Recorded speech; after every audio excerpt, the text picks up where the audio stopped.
Well, good evening, everybody. I'm delighted to be here. I'm especially delighted since it's a little bit of an older audience, and I'm going to have to take you back quite a bit to explain Syria, because a lot of Syria has to do with the way it grew as a country over the last century or so. And so you can't really understand contemporary Syria unless you really understand what has been going on, why the trouble that developed over the last 50, 60 years or so really has historical roots.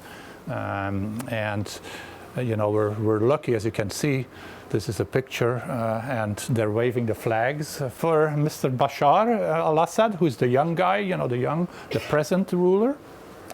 And actually, it's an air-conditioned vent that makes the, you know, they didn't pay me extra to have the flags waving for. And for those of you who had a couple of cocktails and you think it's not you, it's actually the thing that's moving.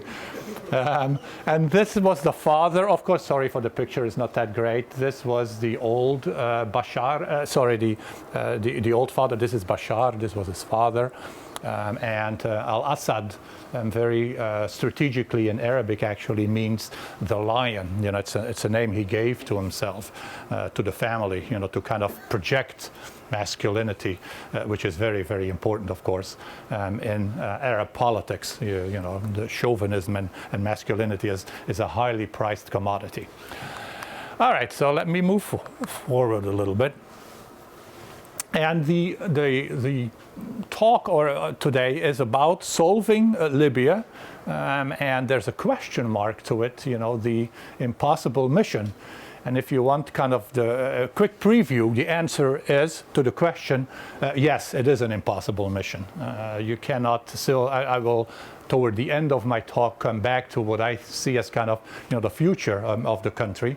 And I think that Syria, in its modern, the way that it developed, cannot really survive, and probably will not, I will argue, toward the end again of my presentation, will probably not emerge as the country that we knew it before.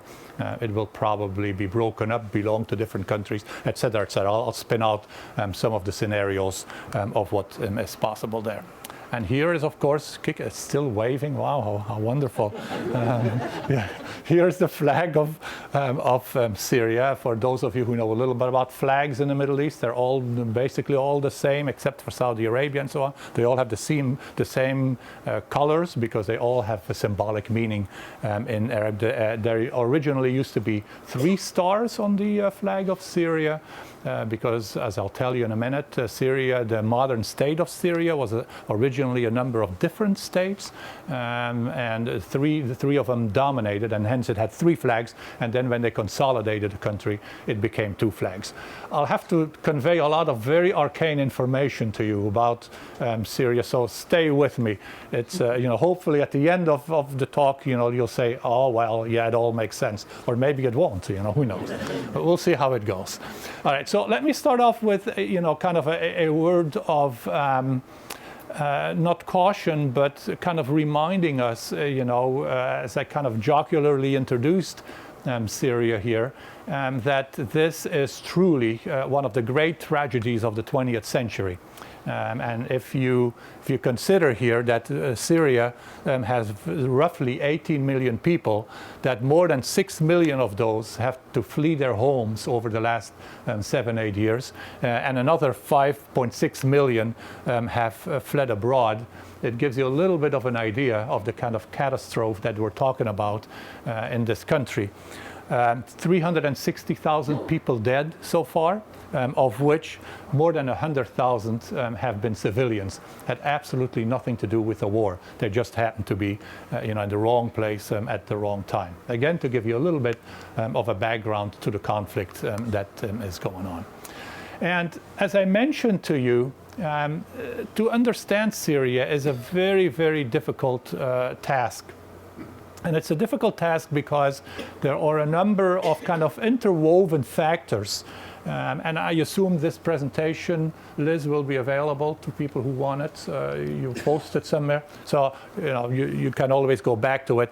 But I want to take, what I'm going to try to do today is take you through all of these kind of bullet points here that I have to help you explain how Syria has emerged. And as I said, you have to understand all of this to understand the modern state of Syria. And you may notice that I've put state here in between, brackets. It's because I'm trained in part as a political scientist. And one of the arguments I will make a little bit later on is that Syria never really emerged as a modern state, the way that we think of a state, with a modern administration, with institutions that function at the for the benefit of citizens. That really never happened in Syria. It was a country. It had a flag. It had a capital. But to function as a country, as a state, the way a state should, it never really did. Is one of the arguments that I'll make a little bit later on. And in order to help you explain that, I'll first of all have to tell you a little bit how Syria emerged. First of all, you are probably all aware that every single country in the Middle East, except for one or two exceptions, but that, let's say, all countries in the Middle East are artificial creations. If you were to go back 150 years, there were no countries in the Middle East. There were no states. You could go to the Arab Gulf and, you would have a territory that was controlled by tribes. You went to Syria, and if you were to ask somebody 150 years ago, where are you from? Now, today, they may say, I'm from Syria, although they probably wouldn't say that either. They would probably tell you, if you talk to a Syrian, you say to a Syrian, where are you from? He may say, I'm from Damascus, or I'm from Aleppo, or I'm Kurdish. A different ethnic group within Syria. Again, indicating that this is not a completely formed state. And so I'll need to tell you a little bit about that and how that has an impact. We as Americans, when they ask you, what are you? And you're in a foreign country, somebody says, what are you? You say, hey, I'm American, right? I'm from the US. Unless, of course, you're very chauvinistic and, you say I'm from Cincinnati or something over there. Yeah, no, you usually say I'm a U.S. citizen, right? A lot of, again, in the Middle East, that is a highly suspect thing, and a lot of people will not identify necessarily, with the country that they come from. And that will have an impact that I'll talk about a little bit later on. I'll talk about the colonial legacy because, again, countries were artificially created. As I mentioned a second ago, they were created by the colonial powers. If you've ever seen a map of the Middle East, and you've ever wondered why Jordan, the country Jordan, on the eastern side is, has a straight line. I mean, it's as straight as it can be for hundreds of miles. If you're wondering why that is, it's because Churchill, on a Sunday afternoon in 1916, put a ruler down on a map and said, this is the border of Jordan. Right? So again, very, very artificial. Now, if you were a tribe living to the west of that line, or a tribe living to the east of that line, and from the same tribe, you didn't belong together anymore suddenly. And again, that had a major impact, and I'll tell you a little bit why the same kind of phenomenon happened in Syria as well. So that's the colonial legacy. Obviously, we'll have to talk a little bit about religion. Virtually all Syrians are Muslims. But there are different denominations or groups, I should say, within Muslims, very, very important for what happens to the country. As a matter of fact, it's really been one of the determinative facts of why Syria has not cohered together very logically as a group. There are the Sunnis. And the Sunnis are the largest group in Syria, roughly 80%. And when I say roughly, I do so because, remember that Syria has been a dictatorship for a very long time. They've not really held census, deliberately because they don't really want to know, how many Sunnis there are and how many Shiites there are. That's, of course, the other group. And the Shiites are by far the minority. They're roughly about 10 to 12%. It's estimated. But the group that has led the country belongs to the Shiite group, although it's a runaway sect from the Shiites. It's not even accepted by most Sunnis as being Islamic, and that is the Alawites. And so Bashar, the current ruler, is an Alawite, and the Alawites have dominated politics, the economy, everything in Syria for at least since 1970, and a little bit before, when his father came to power. So, you know, it's a very awkward situation. You have a minority in charge, but the minority controls the army, controls the security services, which are very, very important in Syria. You know, it has multiple layers of security to guarantee that the Assad family essentially stay, and the friends of the Assad family essentially stay in power. So I'll say a little bit about that, the role of religion, and then I'll talk a little bit about Arab socialism, Arab unity, Arab nationalism. Not so much about communism, because there's very few communists in Syria. But Syria, as many Arab countries, went through a prolonged period, you know, coming out of the colonial period when the country became independent in 1946. You know, as most countries that became independent, you saw the same debate in India, you know, in China, wherever you were. You know, some of the questions that people ask, you know, what do we do? You know, where do we go from here?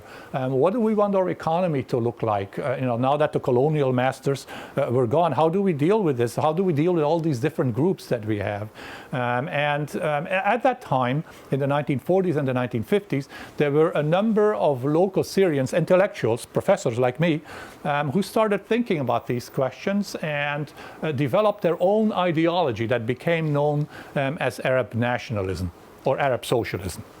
And I'll tell you a word about that because, again, it influenced the way that Syrians even today think about, you know, what their country should look like. Even in 2011, a lot of the uprising, a lot of the younger people were chanting the same kind of slogans that the Arab nationalists were sloganing in the 1950s and the 1960s. So there's, you know, there's the kind of we know a lot of times we don't tend to think that ideas have power, but they're very, very powerful in a way. And again, Syria is also a very good example where these old ideas about Arab nationalism and so on have been carried forward, you know, and really carry the day until today to some extent. All the notions of equality, equity, and so on that were chanted in the uprising in 2011 really hark back to these days of Arab nationalism.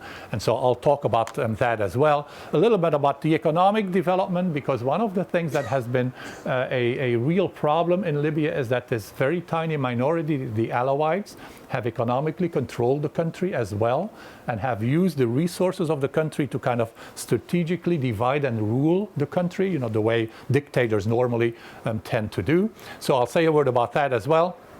I'll talk a little bit about, toward the end, about why I think that Syria is not really a modern state. The way, again, as I mentioned to you a few minutes ago, is not even a modern nation. They don't think of themselves as a nation in many ways. They think of themselves as Kurds. They think of themselves as Sunnis.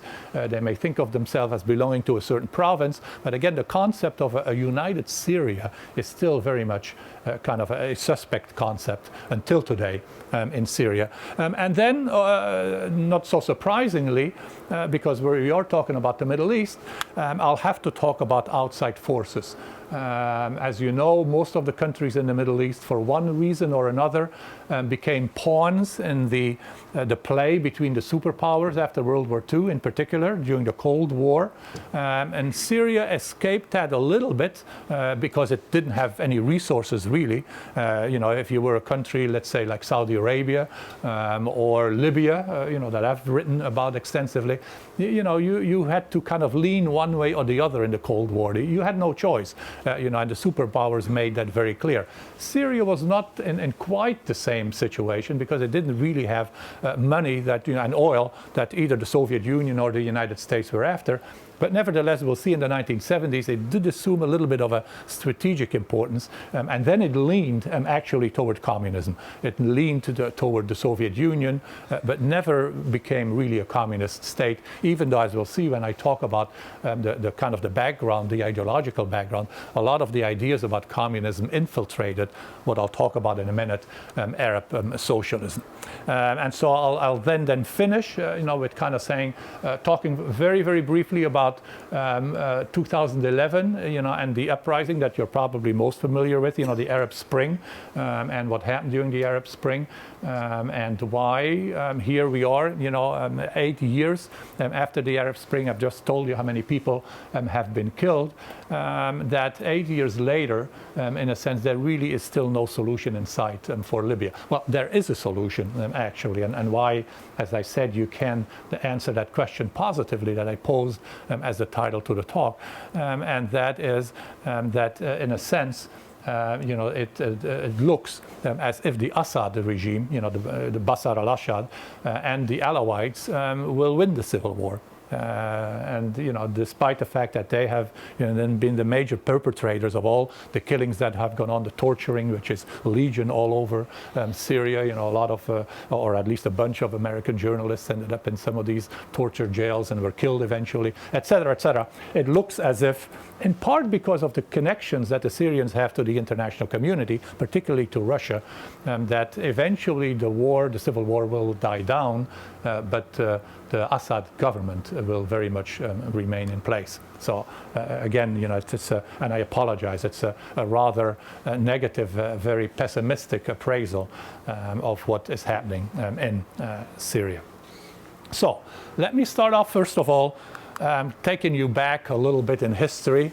Again, delighted to see it's a little bit of an older audience. When I project this map in my intro class at Dartmouth, for my students, they look at it as if, something from Mars or something. So I hope at least you've all heard of the Ottoman Empire, which is kind of the precursor, of the modern Middle East. And this really is what the empire looked like at its high point in 1566. 1566, incidentally, is the period of Suleiman the Magnificent that, some of you may have heard of. And as you can see, this was a kind of a multi-ethnic, multinational empire, and the area that we're really concerned with is this little area here. Syria is right here. This is the Arabian Peninsula, and as you can see, Egypt, of course, was very much part of the one of the big parts of the Ottoman Empire, and then, of course, Turkey, what eventually became Turkey. And so you may remember that the Ottoman Empire in the 19th century had declined over a long period of time. Really, the high point was Suleiman the Magnificent in 1566, and the Ottoman Empire was routinely referred to in the 19th century as the sick man of Europe. You may remember this, right? So after World War I, the empire gets divided. And of course, the question that I'm interested in is, what happens to countries like, areas like Syria that are in here, areas like Egypt. The only country, incidentally, at the time that really had the name, a modern name that kind of carried it forward, was Egypt. At the time, you didn't refer to Syria as Syria. Syria is a kind of a name that came much, much later. And they had very specific Turkish names. For example, the area around Damascus would be called the Sanjak of Damascus.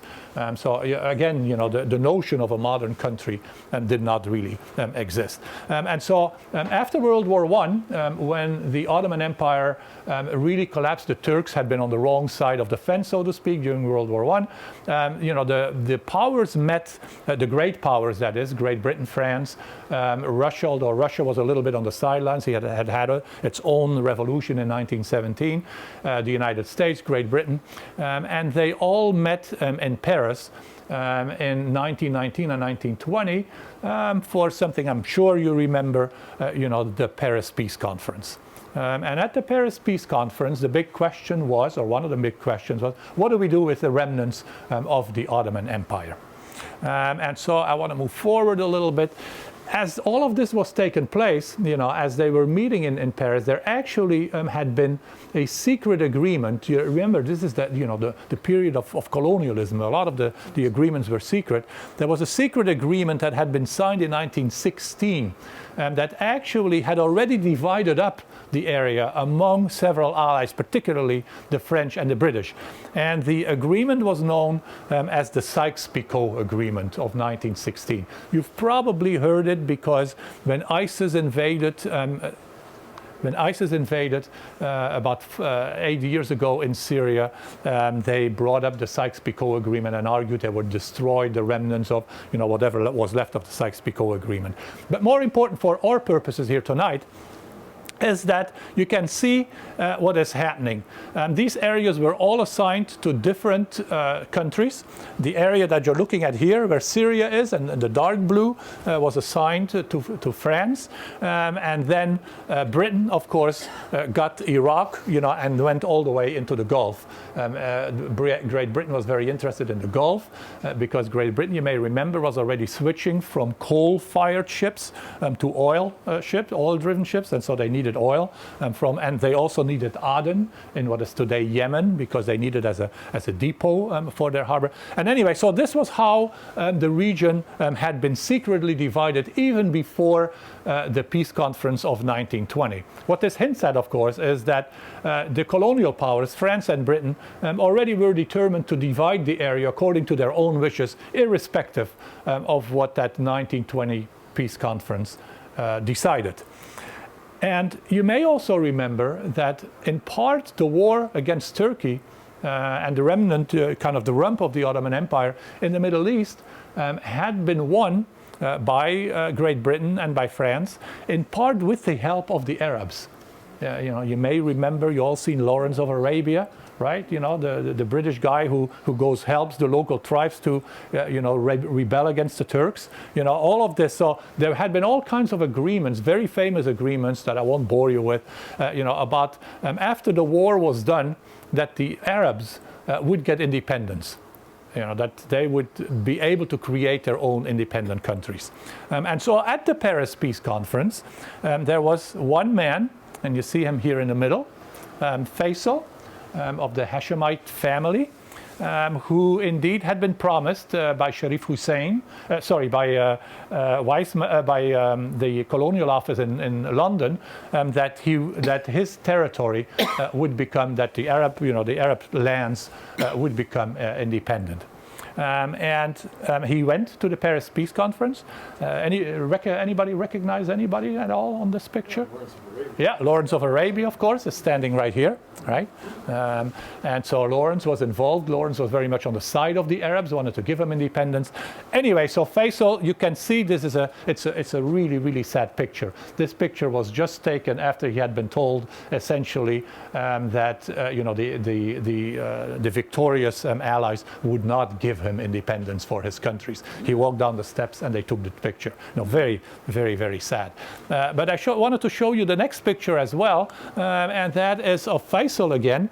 But just to give you an idea, kind of a historical idea of what we're talking about here. These were still, very much tribal societies in a way. You look at these people. This is tribal in a sense. These were not, modern citizens in a sense of a state. And so to them, even the notion of a state, really a modern state was very, very, very weird. As a matter of fact, in Arabic, they have no word for a secular king. I mean, they didn't at the time. And so somebody like Sharif would normally have been referred to as the Sultan. And Sultan, simply Sultan in Arabic means power, he who holds the power, basically. Now, when they created these newly independent countries, the French and the British, they had to come up with a new word, a secular word for the same, Sultan. And so the kings afterwards were referred to as Malik. And you'll see this name from time to time still being used. Malik, yes. Is that Lawrence third from the right there? No, I don't. No, it's one. It's somebody. On the other side, on the right, right there. It could be. I don't know. I just don't know.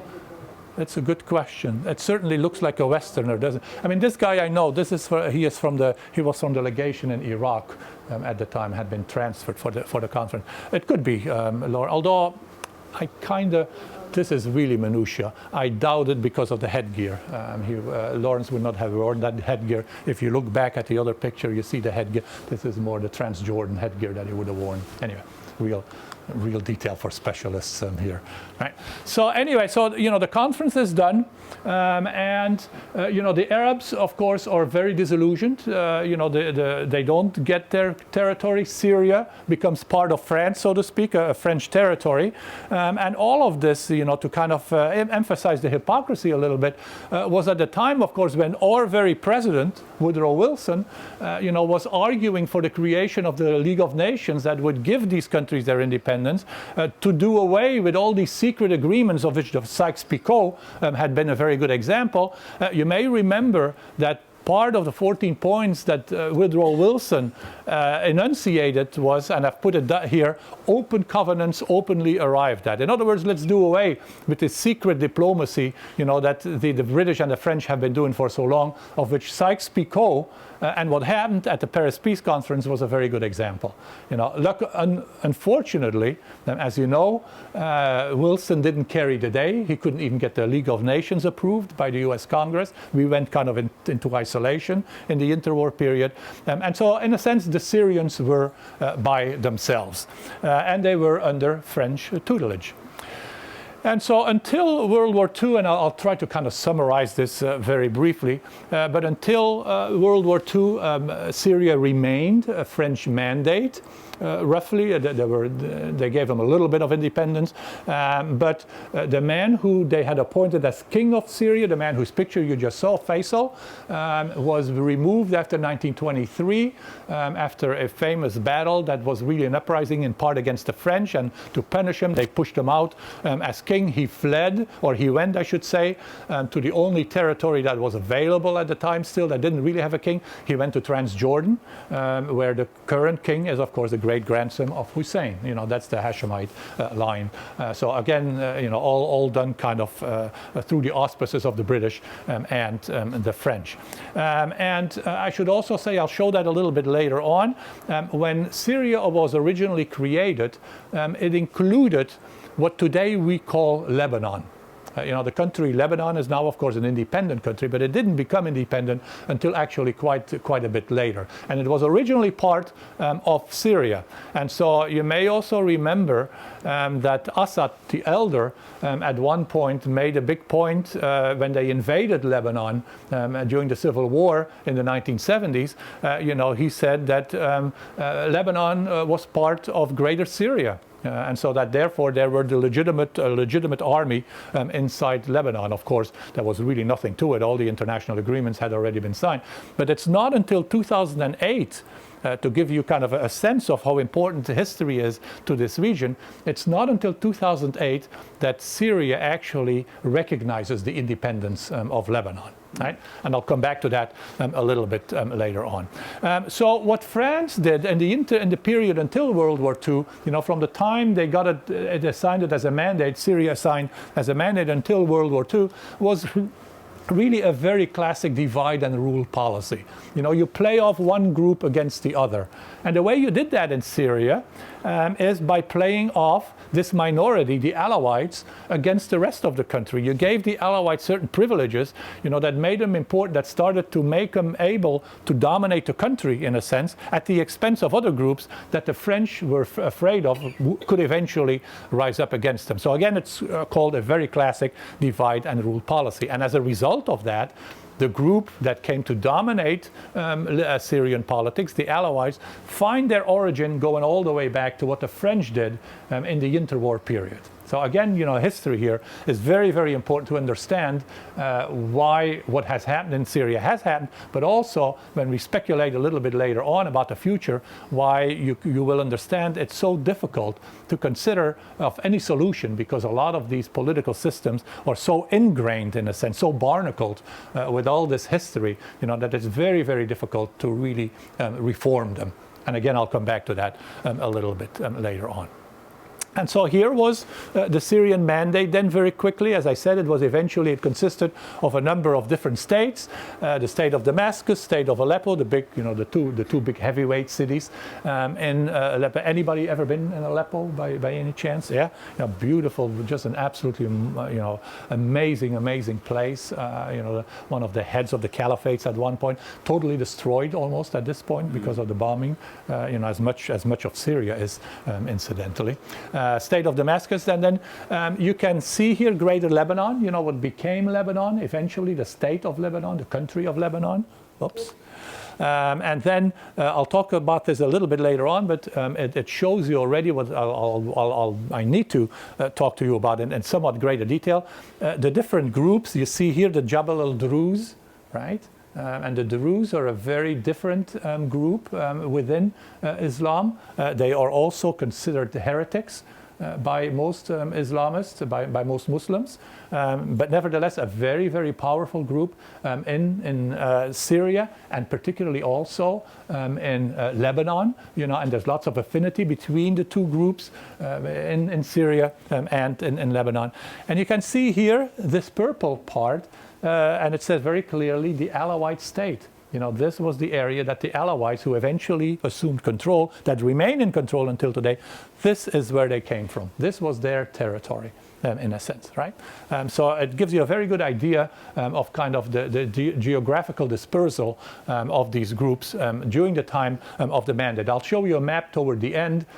Syria looks quite a bit different now, but nevertheless, these particular parts, the Latakia and this area around, is still the stronghold of the Bashar al-Assad regime until today, although a lot of it has now been occupied by government forces as well.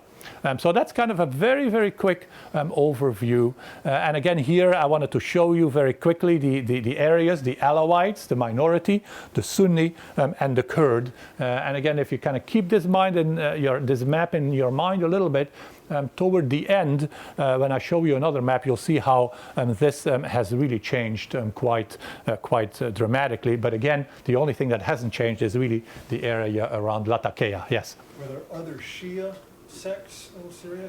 Yes. I know that the Alawites were, but you said that they were sort of a minority. Yes, there is also what is called the Shiite Fiver sect and the 12er sect. But they're not represented on this particular. No, they're very, very tiny. They don't really count. So the Alawites were the majority Shia then? Majority Shia, yeah. Oh, okay. Yeah. But again, remember that the Shia themselves are only 10 to 12% of the overall population.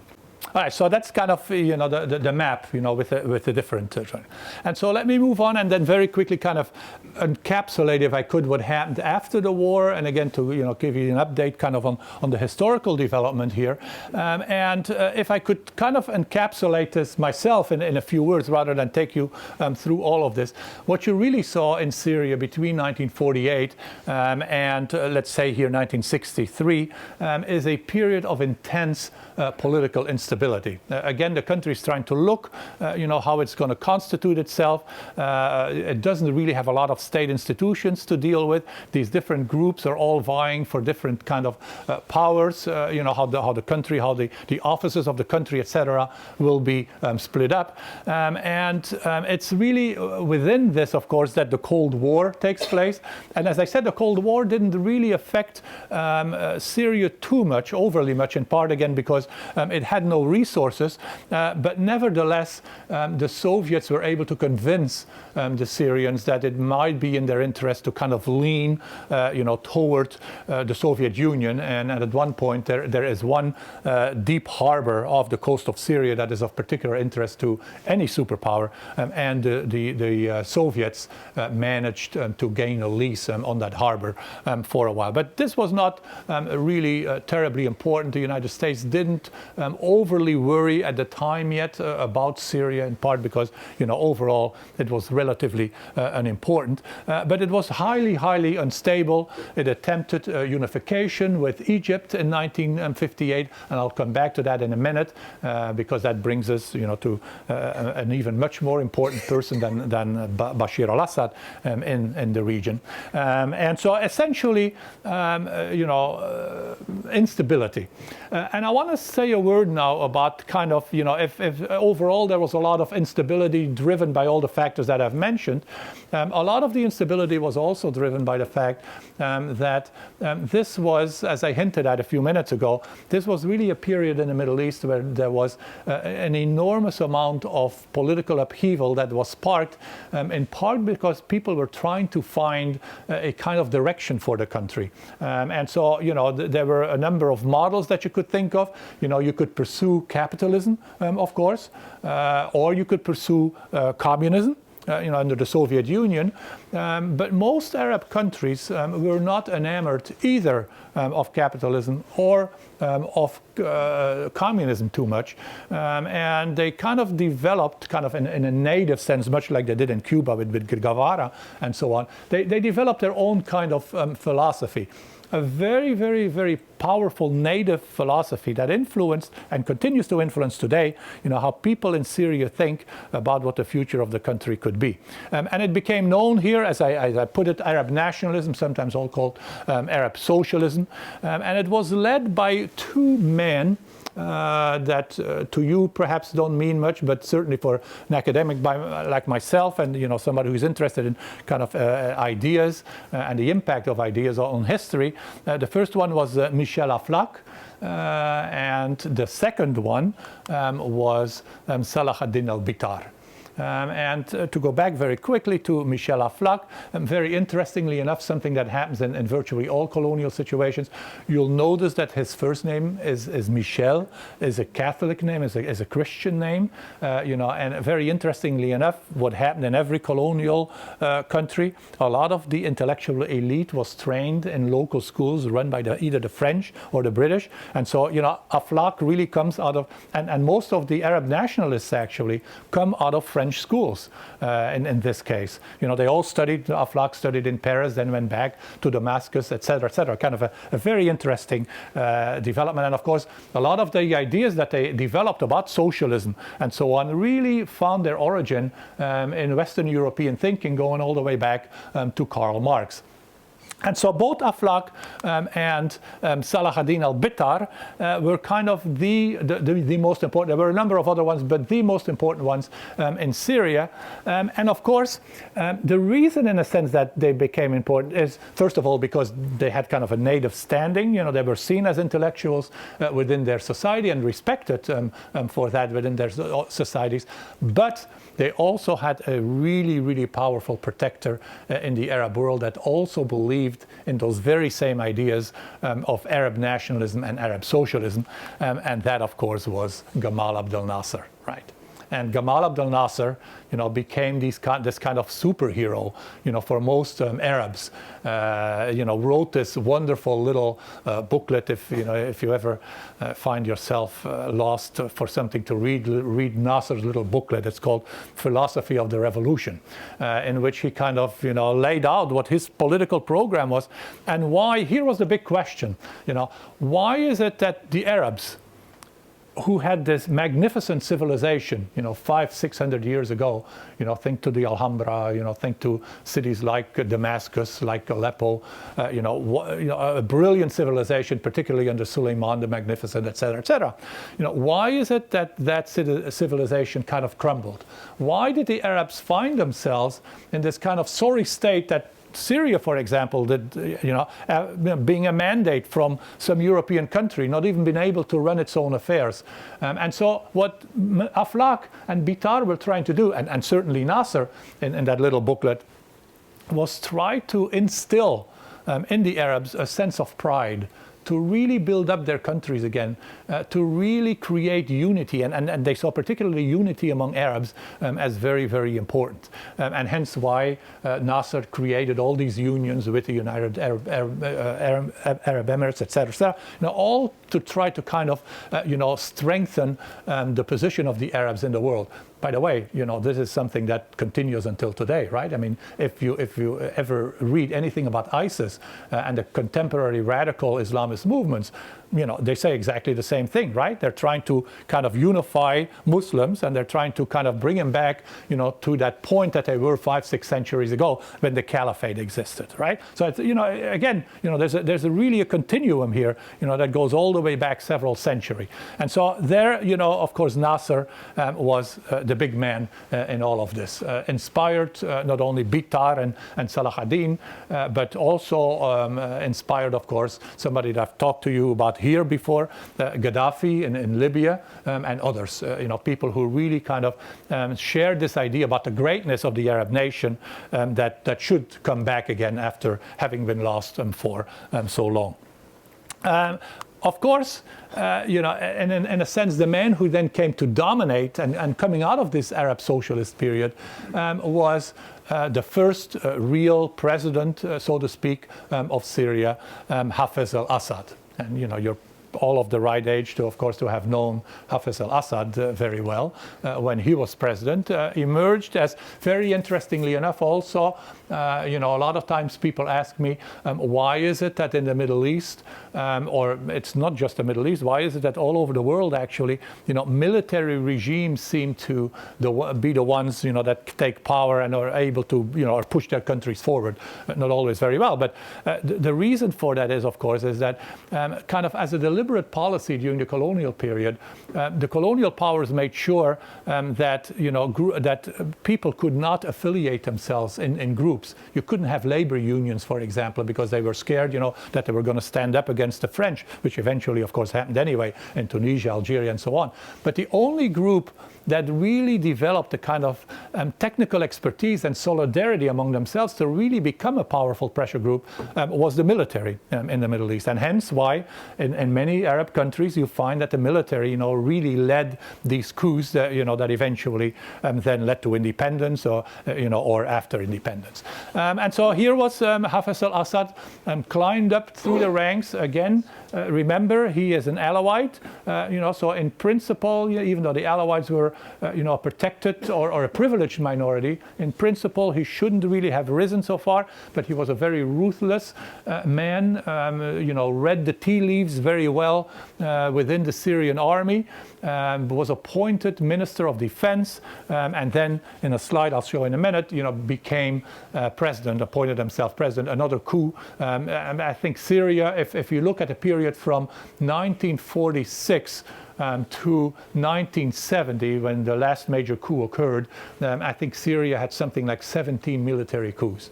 I mean, you know, very highly unstable, right? You know, so, but of course, he emerged as the leader. Hafez al-Assad, very ruthless, as you know, highly authoritarian, used these teachings that Michel Aflaq and his cohorts had written about Arab socialism in a political movement that became known as the Ba'ath.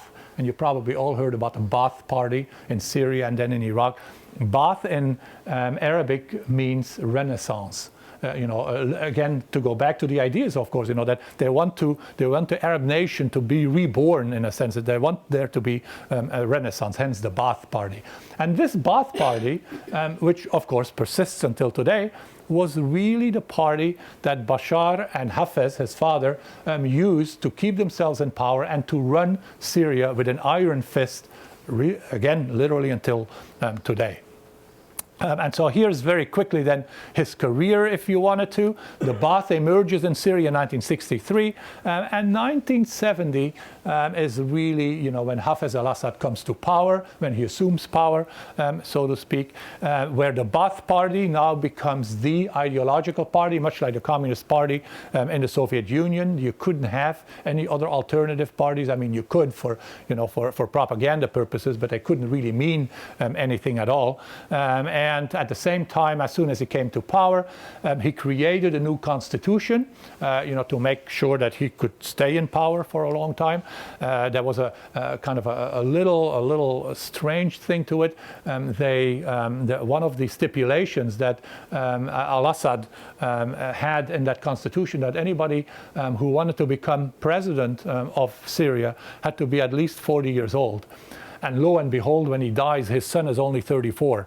You know, and so they had to adjust the constitution literally overnight to make it happen. You know, only in Syria, right? Well, I shouldn't say that. Only in highly authoritarian countries, right? Anyway, we'll come to Bashar in a minute. And so again, this is kind of very quickly history, you know, the involvements of Syria. And the one thing I wanted to point at here, because it's going to become so important and remains so important both for what is happening in Syria, but also for what will potentially happen in Syria, is really the rise of the Muslim Brotherhood. The rise of the Muslim Brotherhood is important because the ideology of the Muslim Brotherhood is antithetical to the Arab socialism and Arab nationalism that Aflaq and the Ba'ath party, which is a secular ideology, you know, or used. religion, and as you know, I'm not telling you anything new here, you know, but religion in the Middle East, as in most countries, is always used for instrumental purposes. You know, they may not, you know, the people themselves, people like the Assads, for example, are not religious at all, you know, but they use religion, you know, or reliance or adherence, so-called adherence to religion, to create some kind of political allegiance for what it holds. It always reminds me of this joke of, you know, when you may remember that Napoleon asked the Pope to crown him as emperor. And the Pope said, but I don't understand, you don't believe in God, do you? Or you don't believe in the Pope? And Napoleon responds, no, but I believe in his battalions, right? So again, you know, the very practical aspect of religion. The same thing here, very much in Syria. You know, Islam is really used instrumentally for what you can achieve, rather for what it is itself. But the rise of the Muslim Brotherhood becomes very important because a little bit later on in Syria's history, in 1982, and as I put it here, this was really the turning point for modern Syrian politics. In 1982, in a city called Hama, there were protests that were inspired by, for the first real big protest against the Assad regime, that were sponsored by the Muslim Brotherhood. And Hama, I drove through Hama a couple of years after it actually happened, and the city was still completely flat. I mean, literally, I mean flat. There wasn't a building that stood up in Hama. They flattened it completely, and they killed an estimated 20,000 people. I mean, probably much more than that. Nobody, I mean, you couldn't even write about it. The journalists couldn't even mention Hama in their articles. You know, again, a very highly authoritarian regime.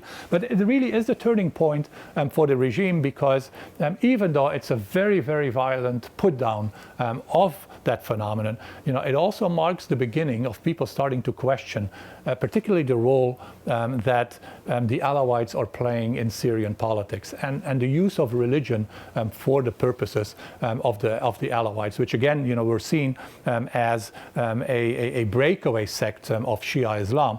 And as a matter of fact, to kind of try to get over it, Assad included in the constitution a stipulation that the president of the republic always had to be a Muslim.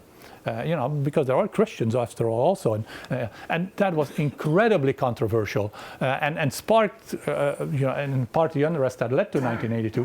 In part because, of course, he was seen as a kafir in a sense, as a non-believer, because he was an Alawite, you know, belonging to the sect that Sunnis do not recognize as belonging to Islam. So really a turning point here. Hafez al-Assad dies in 2002.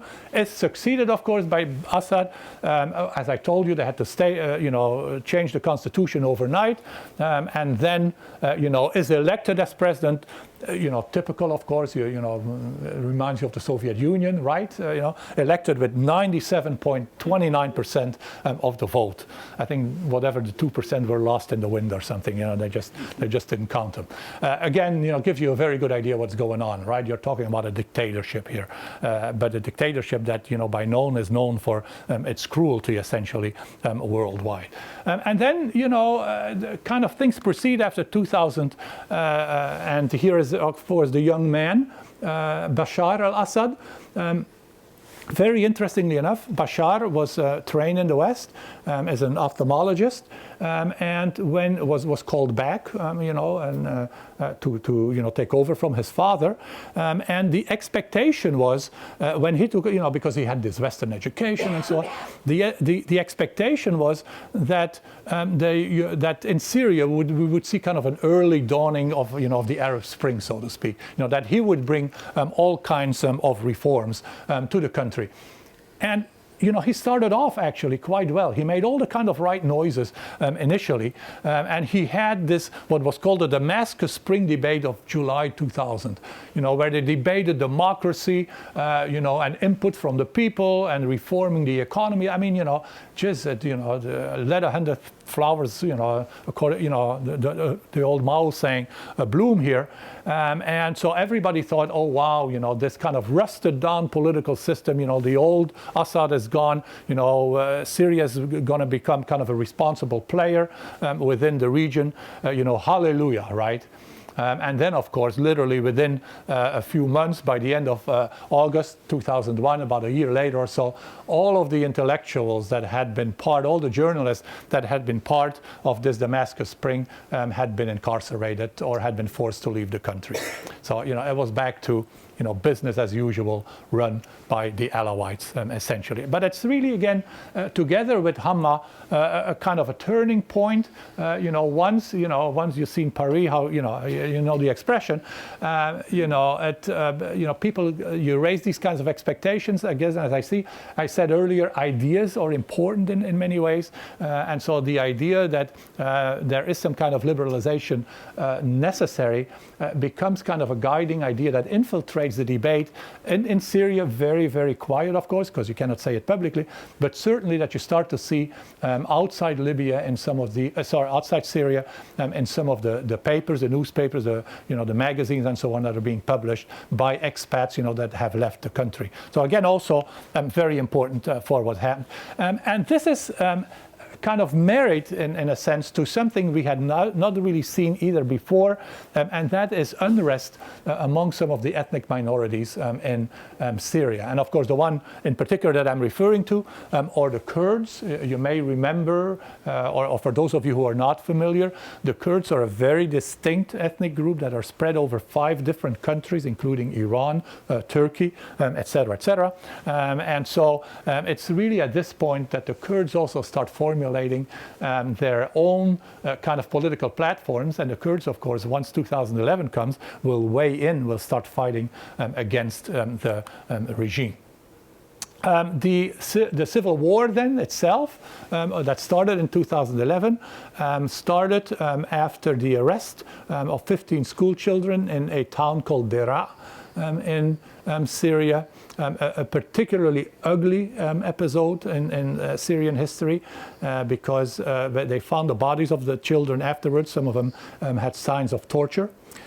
So again, the kind of the spontaneous reaction at that point was overwhelming and really led in part to the uprising that started in 2011 and kind of spread the agenda, the opposition agenda spread. They wanted the Assad regime to go, they wanted the Alawites to go, they wanted political reforms, etc., etc., all of which, of course, were totally unacceptable to the regime, and frankly couldn't, no one could really force the regime to implement them because it really controlled the country so tight militarily and through these military security organizations that it had. And so by July 2011, we're in a general civil war, which now is very, very slowly starting to wind down after all the casualties and so on that I have talked about.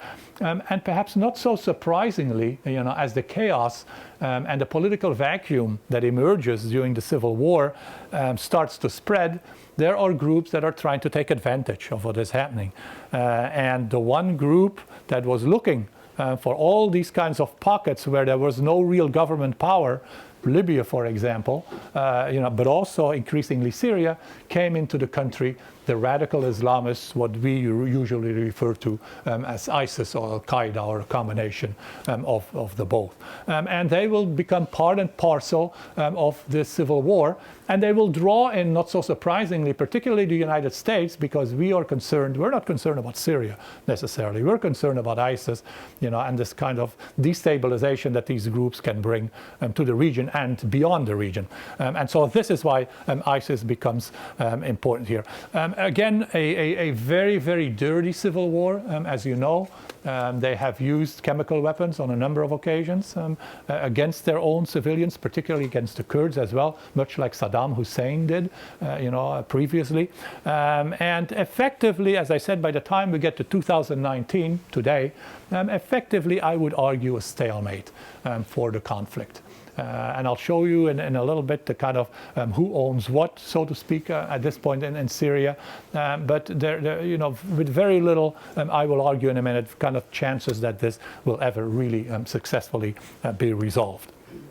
And so here is what the country looks like today. If you can still remember that first map that I showed you, as I said, the areas here are still controlled. The Latakia area still controlled by, sorry.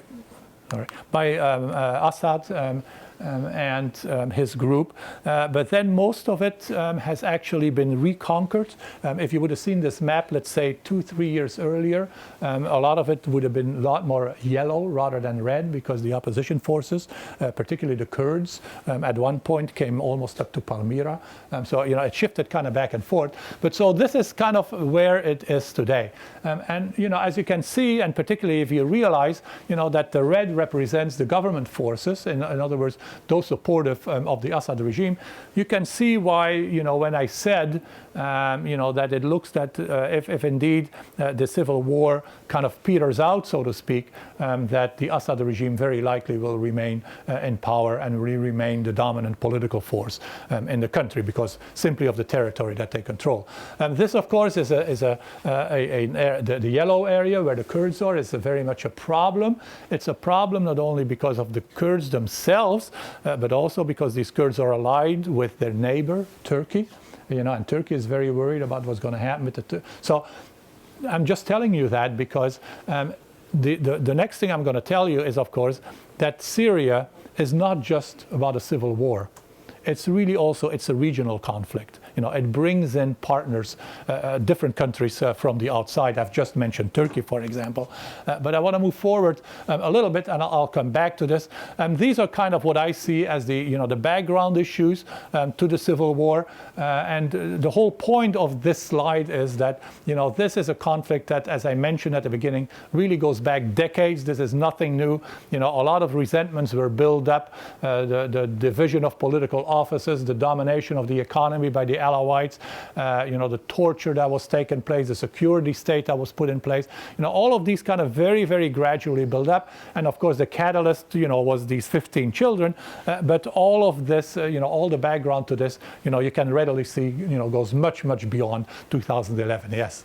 Are you swayed at all by the argument that the Civil War is the first of the climate change conflicts as a result of the young men coming into the city from the farms because there was such a drought, and suggesting that because that age group comes into the city, becomes displaced because they have no family No there, family so they there. come under the influence of radical. Yeah, I must say I had not heard the argument about. I mean, to some extent, I think it makes sense. And the background here to the question was that Syria went through a terrible drought for about 6 years. That indeed brought a lot of people into from the countryside into the cities because there literally was nothing to eat in the countryside. Now the question, of course, would be, was this because Syria from time to time has droughts. I mean, it's a cyclical issue. Now, this one seemed to have been longer than normal. The issue, of course, is it another cyclical one, or, a longer one, or is it indeed, something related to global warming? I just don't know. I have a colleague at Dartmouth who could probably answer that question, but it's just beyond my competence. Yeah.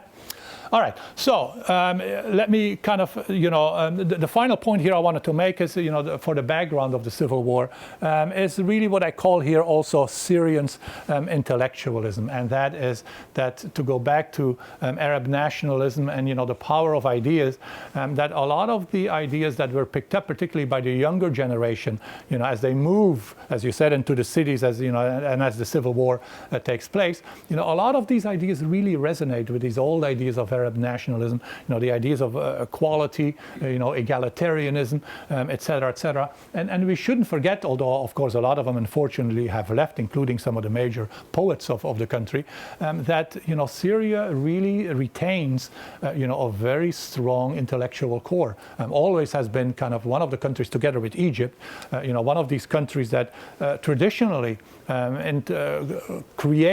grew intellectuals, so to speak, in these countries. And certainly the University of Damascus and so on, prior to all of this, was seen as one of kind of the high points in the Arab world. So I just wanted to stress that it's probably, in part because I'm a professor, obviously, that I want to convey to you that ideas are important once in a while. All right, so let me then very quickly bring in the region and the international. As I said, the war in Syria is not just a local conflict, an internal conflict. It very quickly brought in, for some of the reasons that I've already hinted at, the intrusion of ISIS, etc. It really brought in the outside forces, particularly the United States and Russia initially, but then, and I think I have a map. I'll show you the map in a minute. Just about every single country in the Arab region and beyond, several countries beyond, were also drawn into the conflict. Turkey, obviously, but then in part because, remember, the Alawites are Shiis, or they call themselves Shiis at least, and the rest of the countries are Sunni. In a sense, what we see is just what we're seeing in Iran, what we're seeing in Yemen with the Houthis and so on. In a sense, this became a proxy war. Syria became a proxy war for the fighting between those that defend Shiis versus those that defend Sunnis in the Arab world. And so it's not so surprising, that that Iran weighs in with a certain group, that other countries, Turkey weighs in with a different group, etc., because they all want to protect their interests in the country. And so let me show you very quickly. I think I have a map here. Now this is about. Let me just to kind of give you another kind of impact of the war. The refugees. You've probably seen a lot of this on TV as well, CNN and so on. Once in a while, we'll do something on this. The millions of Syrians that actually have been forced to flee the country. And here is the map that I wanted to get at, to kind of give you an idea that this is no longer just, a local internal conflict, but it's really one that is fueled, much like Libya is, much like Yemen is, that is fueled by regional actors and by international actors. And the countries in the green here are the countries that support the Syrian opposition, in other words, opposed to Bashar al-Assad and his clique, and that, of course, includes the United States. It also includes, not so surprisingly, Saudi Arabia. They're Sunni, right? And so some of the other countries, Turkey, of course, as well, in part also because Turkey has its own problems, not only with the Turks, but also with ISIS and with some Shiite groups. The blue countries are the ones that support the Syrian Ba'athist government. Remember, Shiite, just so we see Iran, of course, is supporting them. And then the Soviet Union for a whole other reason, in part because they've supported the regime for so long, and the regime was instrumental in them gaining access to that one particular harbor in Syria. Yes? Egypt is not included. No, and Egypt has, Egypt has made a lot of really stupid mistakes since, Mubarak was let go. But the one thing that they've done is they've realized that for Egypt there is nothing to be gained by getting involved. They're involved in Libya, the neighbor here, for example, but they deliberately have kept out of Syria. They have enough on their plate to really worry about. And also for Egypt, Sunni versus Shia and so on is not a real salient political issue that you can say. All right, and then of course there are some countries where there is division, and I'm not sure why they included this. The only country where there seems to be division. Well, actually, it's interesting that they mention it because it's of course Yemen, and in Yemen you have the Houthis versus the government forces, and the government forces are Sunni, the Houthis are Shia. So again, actually, it makes sense that Yemen would be divided. Whatever Yemen still represents, it's almost as destroyed now as Syria is at this particular point in time. And then to kind of almost to conclude. Because I've kind of mentioned so many things and I've shown you so many different slides and brought in so many variables to kind of really confuse you at the very end, to kind of show you how all of this works together. This is a map of all the different groups, and ISIS is at the middle of this map here for the time. But these are all the different groups and how they interact with each other. Mm-hmm. And the red lines are the sides that attack each other. The blue lines are those that are supporting. So this is kind of in a nutshell, what the conflict in Syria is all about. And so, once you see all this, once you see all these actors, again, local, regional, international, let me then kind of come to my conclusion, to what Syria really represents. And that is, it truly is a conflict that has so many different dimensions to it. Again, not just purely local, but also within Syria, many dimensions. It has to do with the economics, it has to do with the privileges that the Alawites have enjoyed for so long within Syria. It has to do with the Kurds, it has to do with the treatment of ethnic populations within Syria. It has to do with the economic standing of individuals, the impoverishment of the majority of Syrians over the last 40, 50 years at the behest of the government. And in a sense, what I'm arguing here is that the underlying sources, the kind of the very basic issues that have driven the war in Syria, and that have driven the civil war after 2011 in particular, have not in any way really been addressed. You know, the situation more or less remains the same. Yes, there's a little bit of pressure on the Assad regime, particularly when they use chemical weapons and so on. But the underlying structure of the country, the underlying power base of the country has not really changed. And as I said, if indeed my scenario is true that the civil war would kind of slowly end and the Assad regime remains in power, then you really have kind of a déjà vu all over again, which I think is what Syria is heading forward. The larger picture is, in a sense, and this is more speaking as a political scientist more than anything else, is that if you kind of, and as Gloria said, I worked for the United Nations as we were getting into Libya and trying to, bring some order to that country.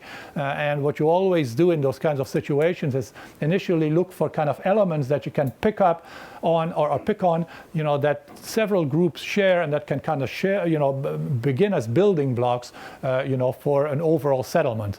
And frankly, when I look at Syria, I don't really see that at all. I don't see any single item that different groups in Syria can really agree on at this particular point in time. And so, that makes a settlement extremely difficult and, probably impossible. And so, as I said, there are really no incentives that anybody can give these different groups to really come to a conclusion. And what I see as the future of Syria is that it really may never again become the kind of effective more or less consolidated state that it was prior to 2011. And so we can, think about all kinds of scenarios, with the Kurds going their own way, for example, with the Sunnis creating a rump state, and the Alawites perhaps creating their own allied somehow with the Sunni state. There are all kinds of interesting possibilities for it. But the other thing that is possible is, and this is kind of a very traditional Middle Eastern explanation, it really comes out of Morocco primarily.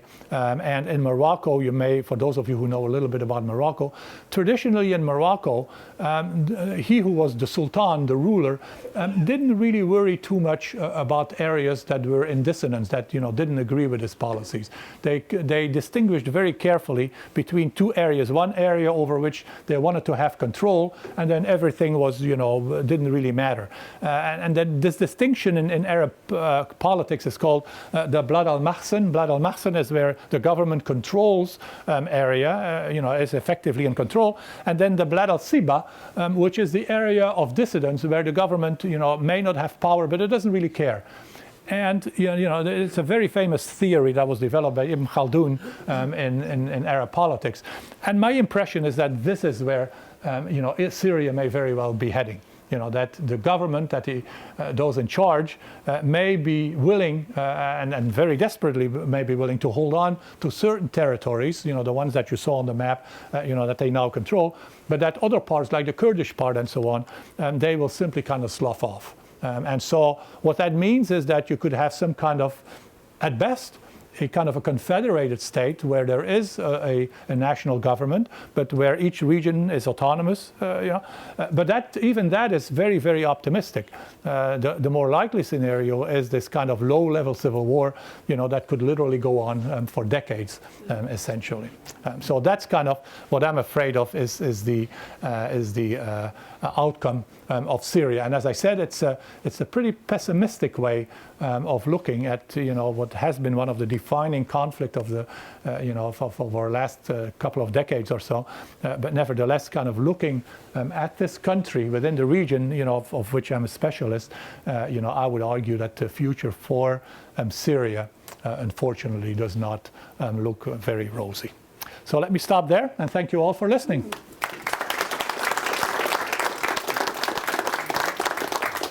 And I'll be glad to take questions. Please, yes. Could you explain the sentence, local wars no longer exist? Oh, yes. Oh, yeah, I should have done that.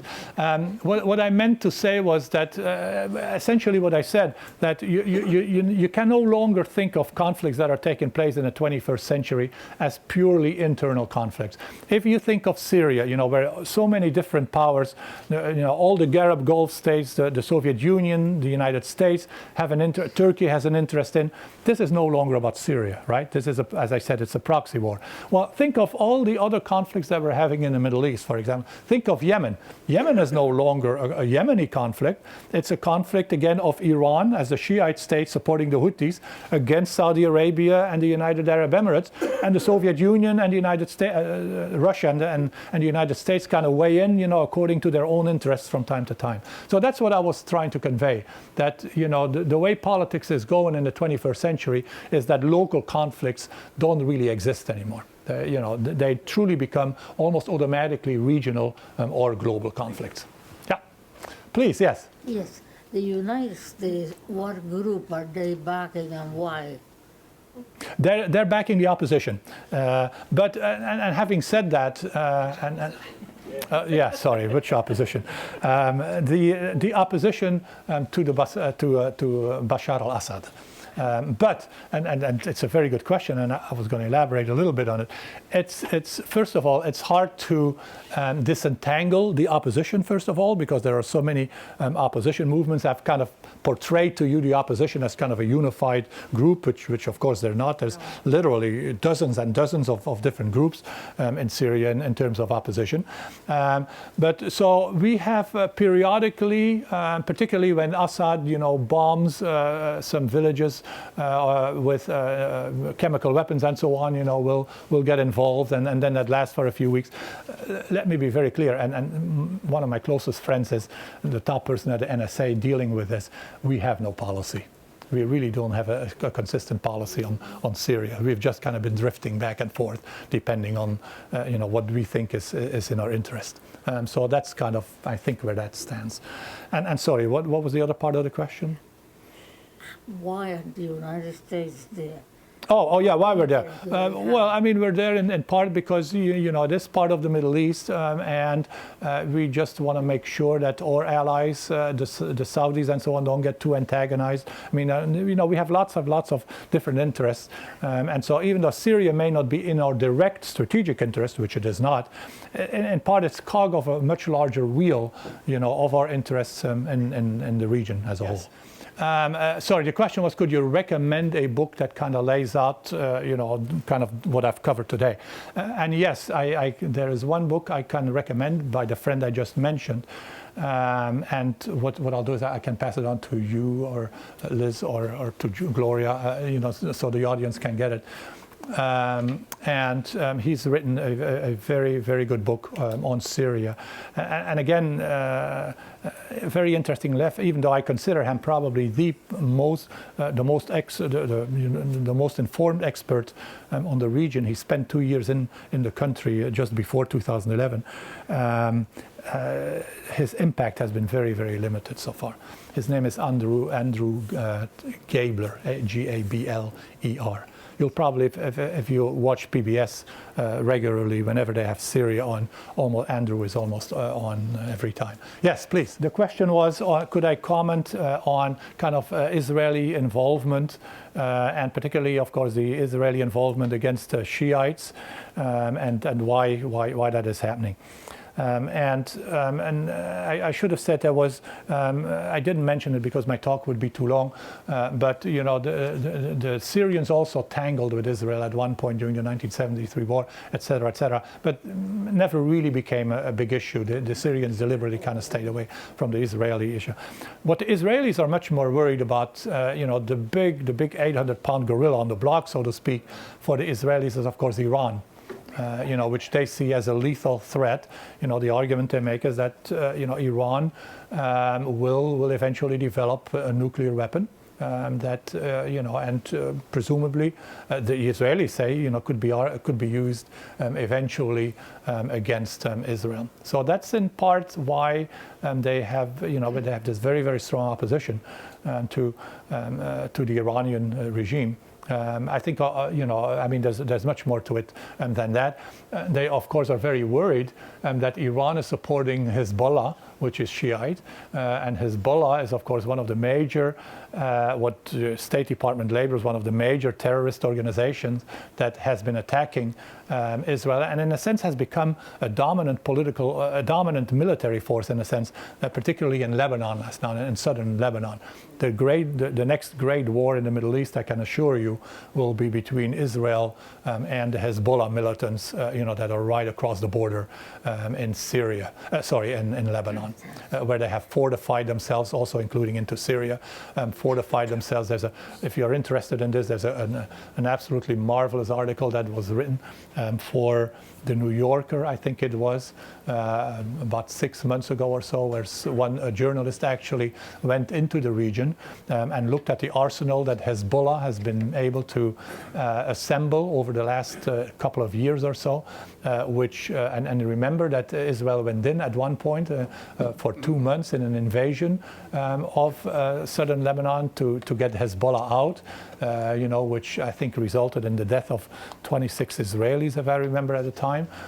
What could happen now is, you know, that Hezbollah has literally tens of thousands of these small missiles stationed on the northern part, against the northern part of Israel. So that could be the next real war. And as you can see, you know, Israel has been very careful in responding to anything that has to do with Hezbollah. You know, they make sure, you know, I mean, there's a strategy in international politics that you only retaliate as much as you need to, because if you go beyond that, you know, it's going to be a tit for tat. So the Israelis have been very careful at watching this. Who wrote the article? I don't remember, but it was either in the New Yorker or in the Atlantic. There is also somebody who's written quite extensively on this, who's an Israeli journalist. His name is Neri Zilber, Zilber, and he writes for a number of publications. He just published an article in Foreign Policy about a month ago or so. Neri is the first name, Neri. So you may want to take a look at that as well. Please, yes. Do you accept the view that Russia's involvement has been extremely strategic, in the sense that one of their goals is to attack civilian populations and unleash refugees into Western Europe, which seems to have led to the rise of far-right parties who are more friendly to Russia? I personally wouldn't subscribe to it. I think it's too extreme, you know, for what I mean. You know, that would really, if indeed, you know, there would ever be any evidence of that, I think that could lead to a real major conflict, you know, with the European Union. I mean, you know, Putin has done a number of questionable things, but to me personally, that's just personally, it seems to go really beyond the pale. I can't believe that, you know, I mean, that is really being devious, you know, almost beyond comprehension in a sense. So I would say no, but who knows? Don't quote me, you know, maybe next week there'll be an article saying exactly that, right? Yes. Could I comment on Yes, that? of course, yeah. Russia, the Soviet Union, and then followed by Russia, has been the traditional arms supplier to Syria. And it's not surprising that Assad asked for Russian support once he's being confronted from the United States and the other interests. So in fact, the price, of course, Putin being what he is, charges a price, and the price he charged is a 50-year lease on the port of Tartus on the western coast, on the Mediterranean coast of Syria, and a 50-year lease as on the airbase in Latakia. So in fact, this gives Russia now an access to the Mediterranean, which, of course, their Black Sea Fleet, based in Crimea, now has an access to the Mediterranean, which Russia never had before. And that's the kind of, again, the international complexity, why big countries get involved in this thing in Syria. It's basically for their own reasons, not for the Syrian reasons. Actually, they've had access to Tartus for a long time. This is not nothing new. I mean, but they've never actually had. It's not ratified. There is not. There is not. Now they have a 50-year lease. No, they don't have a lease. It's not ratified by the Syrians. It doesn't need to be ratified by Putin. But No, it doesn't need to be ratified by Putin, but it needs to be accepted by the Syrians on their part. I mean, but you're right. I mean, beyond that, you're absolutely right. You know, the Russians for a very, very long time. As a matter of fact, as I said, the reason in the Cold War that they turned towards Syria was particularly to gain access to that harbor and to Latakia and so on. There's very, very interesting things. It would take me all night to talk about that happening to the weapon systems in Syria. The Syrians are not happy at all with their Russian weapons, and they're trying to diversify. And so anyway, it would get us far beyond what we can talk about today. Yes, please. There's an article in The Economist on today on how well Putin has done in Syria. Yeah. And the limiting factor is the Russians don't have the money to continue to support Assad, much less help him rebuild the place. Yeah, no, exactly. I mean, which explains the kind of the traditional role that Russia, in a sense, has played. It's the role of spoiler. You know, if you don't have the resources to really affect things, you spoil things, essentially. Yeah. Please, yes. You mentioned China briefly. What about their role? China has completely stayed out of Syria. I mean, they have some investments and so on in Syria, but. You had it on your map there. Yeah. No, there's no real certainly no military involvement or anything. China, as you know, is very, very strategic about its approach to the Middle East. Has traditionally not had an entree at all into the Middle East. Has been trying very, very assiduously to cultivate a very interesting thing you may not be aware of. One of the countries, of course, that China has been trying to cultivate is Saudi Arabia. And when Xi Jinping his predecessor, Jiang Zemin, came to Washington and didn't get an official red carpet treatment, he went straight from Washington to Riyadh. Right? Remember that? Yeah. So anyway, they're trying to get into the Middle East. Another very fascinating fact, Saudi Arabia, as of next year, required language, second language in Saudi Arabia beside English, Mandarin. It's part of their educational curriculum now. So again, tells you how China is interested, is getting into the region. Yes, please. And sorry, not to even talk about all the Confucian institutes that they're creating all over the world. Gloria, do we have to finish or? Okay, one more question, please. Well, where do you see the future of Kurdistan being part of Iran? A big player, Turkey a big player, that was left of Iraq and Syria. Yeah, well, that is a really fascinating question, and I mean, for those of you who don't know the history, the history of Kurdistan and the idea of a unified Kurdistan as an independent state, also goes back actually to the Paris Peace Conference and so on, where they had their representatives.